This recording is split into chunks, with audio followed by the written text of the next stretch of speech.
Good morning dear students. बच्चों, आज हम सिविक्स का चैप्टर 8 पढ़ेंगे, अ शर्ट इन द मार्केट। एक शर्ट किस तरह से बनती है और किस तरह से बाजार तक पहुंचती है, आज हम इसके बारे में पढ़ेंगे। देखिए, सबसे पहले तो आपको शर्ट पर ही पिक्चर आपको बने हुए दिए हैं कि किस तरह से एक शर्ट मेकिंग में, एक शर्ट बनाने के लिए किन किन प्रोसीजर से गुजरना पड़ता है।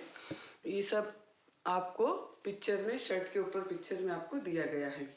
यह आज जो हम चैप्टर पढ़ेंगे, यह हमें एक शर्ट की कहानी बताता है। यह कहानी कॉटन के प्रोडक्शन से लेकर शुरू होती है।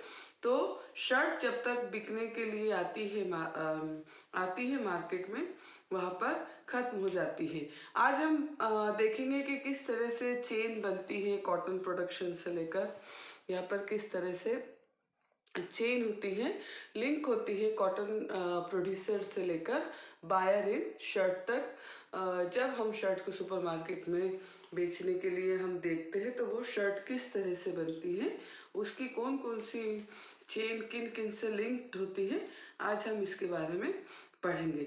और हम इसमें यह भी देखेंगे आज कि क्या शर्ट अगर बनी है तो सबको बराबर से उसका प्रॉफिट हो रहा है, इक्वली अमाउंट में सबको प्रॉफिट हो रहा है, या किसी को कम या ज़्यादा प्रॉफिट हो रहा है। और हम यह पता लगाने का आज इस चैप्टर में कोशिश करेंगे। आइए स्टार्ट करते हैं। देखिए बच्चों, आपको यहाँ पे कुरनूल में एक कॉटन जो लगाने वाली महिला है, फार्मर है, उसके बारे में आपको एक स्टोरी दी है, अ कॉटन फार्मर इन कुरनूल। यहाँ पर कुरनूल में एक फार्मर है, लेडी फार्मर, उसके बारे में हम पढ़ेंगे। Swapna, a small farmer in Kurnool, Andhra Pradesh. देखिए, आंध्र प्रदेश के कुरनूल की यहाँ पर हम पढ़ रहे हैं। ग्रोस कॉटन और हर स्मॉल पीस ऑफ लैंड। वह क्या करती थी, अपने खेत में, छोटे से खेत में कॉटन कॉटन उगाती थी। कॉटन का मतलब होता है कपास। एंड आगे देखिए, the balls of the cotton plant are ripe and some have already brushed. So Sapna in busy picking cotton. यहाँ पर देखिए, यहाँ पर बताया गया है कि किस तरह से कॉटन के पौधे आए और उसमें से कुछ बॉल जिसे कहते हैं, जिस जो मतलब कॉटन का बॉल होता है, आपको यहाँ पिक्चर में दिख रहा है। इस तरह से कॉटन का बॉल होता है। तो उसमें से कुछ पक रहे थे, उसमें से कुछ चटक भी चुके थे। और स्वप्ना क्या कर रही थी, रुई चुनने में बहुत ही बिजी थी। और इस तरह के जो कॉटन बॉल्स होते हैं, ये क्या होते हैं, मतलब कई बार खुलते नहीं है, चटकते नहीं है, इसलिए कॉटन को इकट्ठा करने में, फसल को इकट्ठा करने में कई दिन का समय लग जाता है। यहाँ पर स्टोरी बता रहे कि किस तरह से कॉटन उगाया जाता है। और कॉटन को इकट्ठा करने के बाद स्वप्ना उसे अपने हस्बैंड के साथ कुरनूल के कॉटन मार्केट में न ले जाकर एक जो लोकल जो वहाँ पर बिजनेसमैन था, उसके पास वो लेकर गई। देखिए, आपको आप आगे भी बताया गया है कि उसने कॉटन उगने के बाद क्या किया। यहाँ पर बताया है कि उसने उसे कॉटन को कॉटन मार्केट में ना ले जाकर वहाँ पर एक लोकल ट्रेडर था, उसके पास ले गई, एक स्थानीय व्यापारी के पास लेके गई। अब देखो, जब फसल की जब शुरुआत होती है तो स्वप्ना ने इन्हीं व्यापारी से खेती करने के लिए बीज, उसके बाद पेस्टिसाइड्स, फर्टिलाइज़र, कल्टीवेशन के लिए जो भी चीज़ें ज़रूरत की होती है, वह उन्होंने इन्हीं व्यापारी से बहुत ऊंची दर पर ब्याज से 2500 रुपीज़ लोन लिया था। और उस जो लोकल व्यापारी ने स्वप्ना को एक शर्त के लिए लोन दिया था, उससे उन्होंने वादा करवा लिया था कि जब भी उसके खेत में कॉटन उगेगा, वो सारा कॉटन लाके उसे ही बेचेगी। यहाँ पर देखिए बच्चों, जब छोटी जहाँ जगह होती है, जहाँ लोगों को इतना नॉलेज नहीं होता है कि खेती करने के लिए कहाँ से पैसा लिया जाए, तो वो लोग क्या करते हैं, स्थानीय जो भी वहाँ के लोकल जो ट्रेडर्स रहते हैं, जो बहुत ऊंची दरों पर बेचारे किसानों को ब्याज पर पैसा देते हैं, इस तरह से स्वप्ना ने भी वहाँ पर एक वहाँ के स्थानीय ट्रेडर से पैसा उधार लिया था। और कपास की जो भी कॉटन की जो खेती होती है उसमें बहुत ज़्यादा पैसों की ज़रूरत पड़ती है, मतलब फर्टिलाइज़र वहाँ पर ज़्यादा यूज़ होता है, पेस्टिसाइड्स ज़्यादा यूज़ होता है और इसके लिए फार्मर्स को बहुत ज़्यादा खर्च करना पड़ता है। और कई बार क्या होता है, जो छोटे फार्मर्स होते हैं, जो स्मॉल फार्मर्स होते हैं, वो क्या करते हैं, बोरो मनी कर लेते हैं अपना खर्च पूरा करने के लिए। और व्यापारियों ने क्या फिर वो क्या करते हैं, व्यापारी जिनसे उधार पैसे वो लोग लेते हैं, वो इनकी फसल को बहुत कम कीमत में खरीद लेते हैं। यहाँ पर भी देखिए इसी तरह से हुआ। उस व्यापारी ने क्या किया, उसके दो आदमियों ने रुई के जो भी कॉटन के जो भी सैक्स थे, कॉटन के जो भी बोरे थे, उसे उन्होंने उसका उन्होंने वेट करवाया, उसकी मतलब कितना है वो इस तरह का उन्होंने वेट करवाया उसके कॉटन के बैग्स का। और उसके बाद उन्होंने 1500 रुपीज़ पर क्विंटल के हिसाब से उसे 6000 रुपये उसके कॉटन के हुए। और फिर उसने क्या किया, ट्रेडर्स ने अपने 3000 रुपीज़ काट लिए और स्वप्ना को 3000 रुपीज़ दे दिए। फिर यहाँ पर देखिए उसने लोन लिया था 2500 रुपीज़ का, यहाँ पर उसने 3000 रुपये उन्हें दिए और उसकी रुई बहुत सस्ती बिक गई। स्वप्ना ने कहा भी कि बस इतने कम पैसे अब मेरी रुई के बहुत सस्ती मिल रही है। तो फिर व्यापारी ने तरह तरह के आर्ग्यूमेंट दिए, बाजार में बहुत सारी रुई आ गई है, cotton in the selling cheap, there is a lot of cotton in the market. Swapna ने कहा कि मैंने 4 महीने तक बहुत मेहनत की है, आप देखिए कितने अच्छे से मैंने साफ़ की है, उसके बाद भी मुझे इतना कम पैसा मिल रहा है। तब व्यापारी ने कहा कि आप जाकर देख लो, मैं आपको सही कीमत दे रहा हूँ।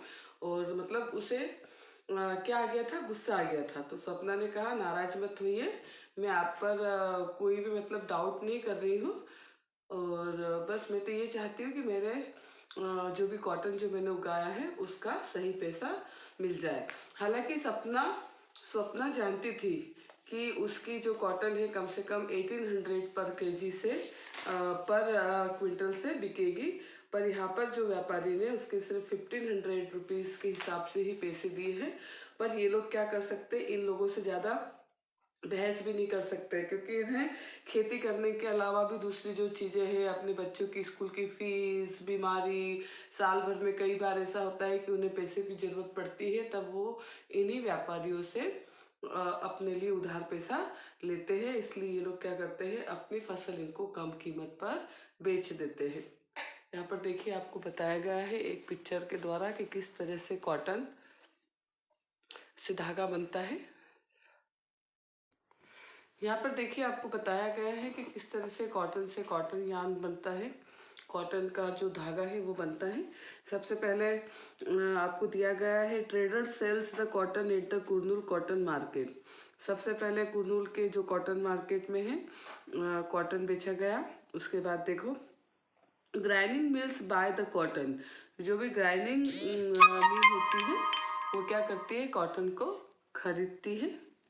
उसके बाद देखिए grinding mills remove the seeds and press the cotton into bales. उसके बाद ये लोग क्या करते हैं, ग्राइंडिंग मिल में जो भी कॉटन के जो बीज होते हैं उसे हटाकर, उसे दबाकर, प्रेस करके दबाकर कॉटन का क्या बनाया जाता है, बेल्स बनाए जाते हैं, बड़े बड़े गट्ठर बनाए जाते हैं।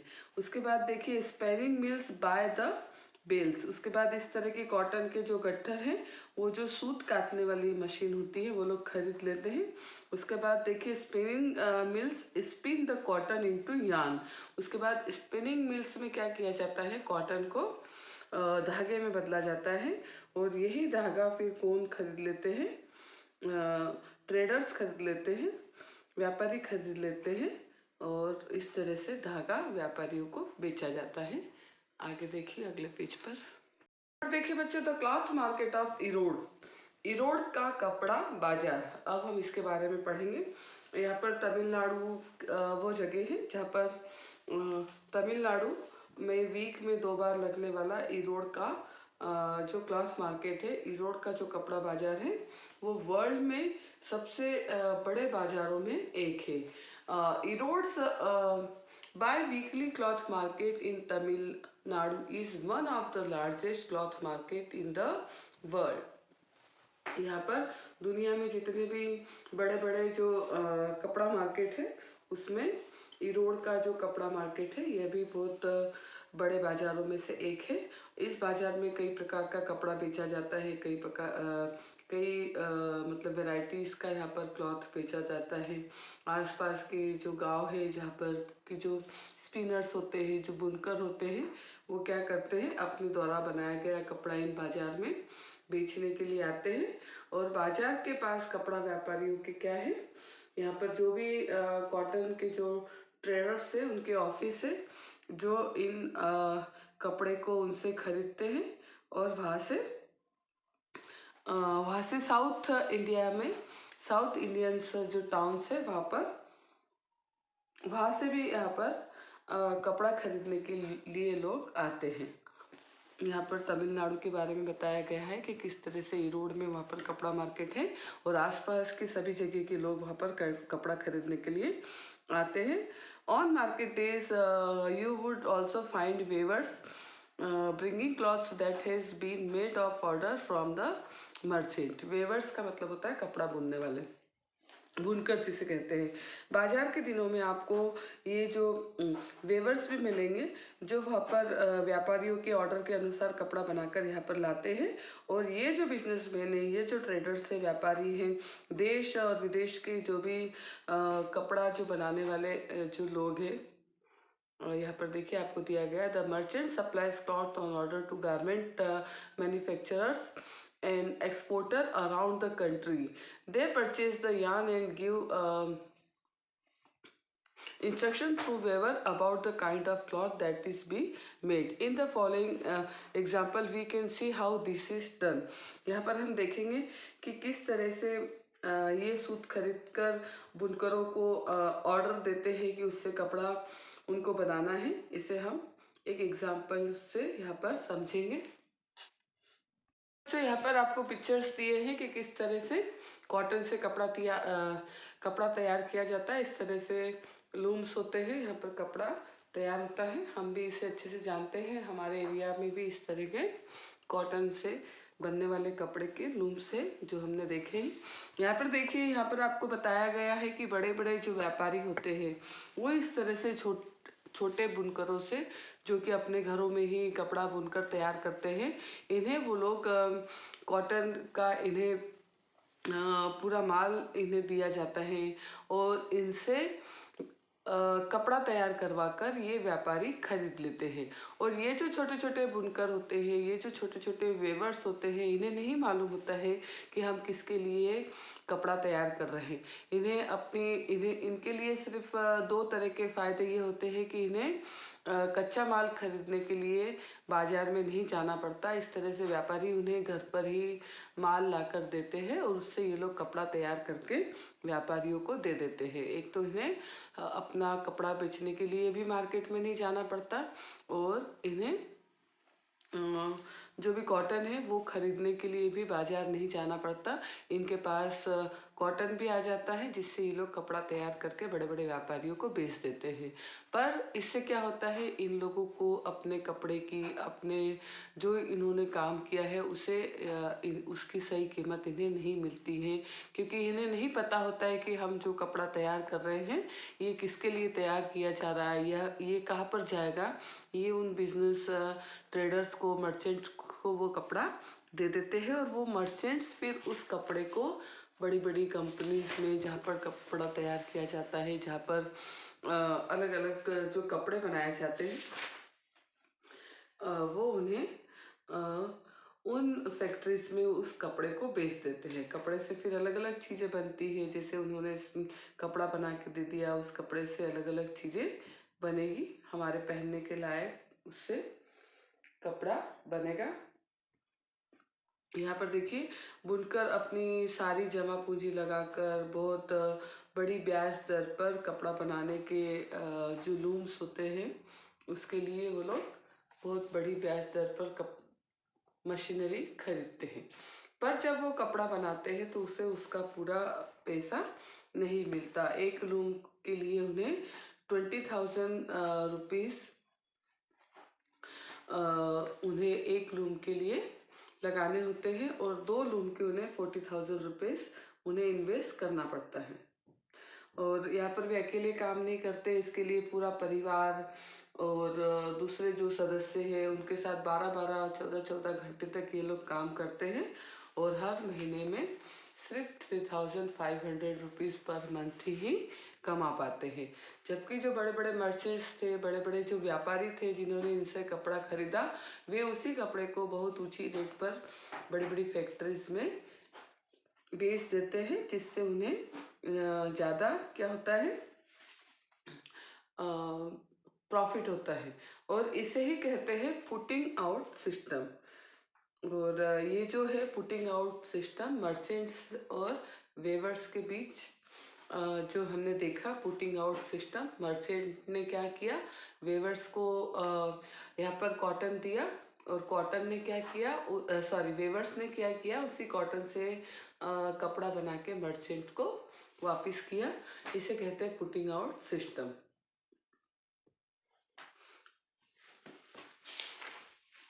अब इसके आगे का चैप्टर अगले वीडियो में कंप्लीट करेंगे। Thank you, have a nice day.